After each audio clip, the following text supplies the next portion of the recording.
If you use Adobe programs, then you have seen this many times.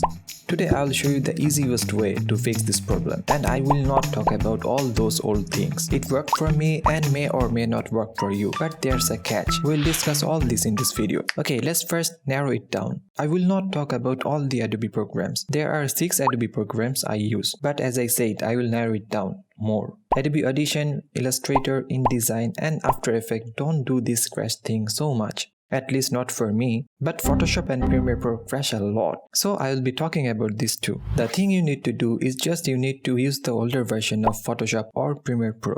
Sounds weird, right?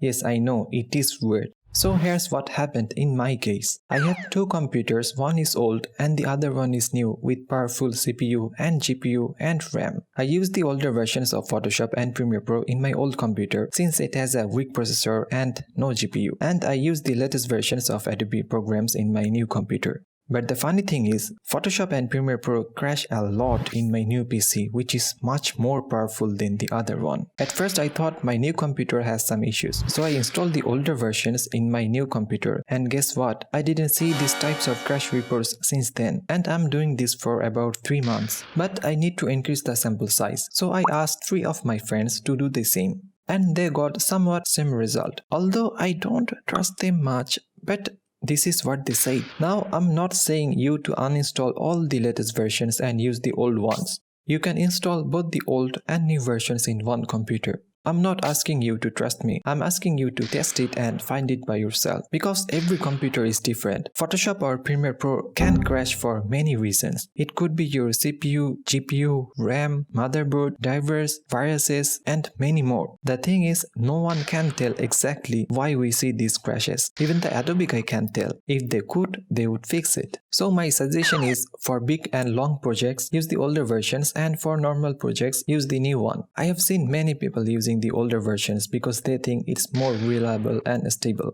Let me ask you one thing. How often you use the sky replacement, neural filters or all the new features in Photoshop or Premiere Pro? Probably not much, right? So find it out by yourself whether this trick works for you or not. There is no harm in there, right? You may still see Photoshop or Premiere Pro to crash, but I'm sure it will be much less than what you are facing now. But the question is, why the older version are more stable? I don't know the answer. I can assume some answers, but let's leave that for the comment section. Let me and others know what you think about it and what is your test result.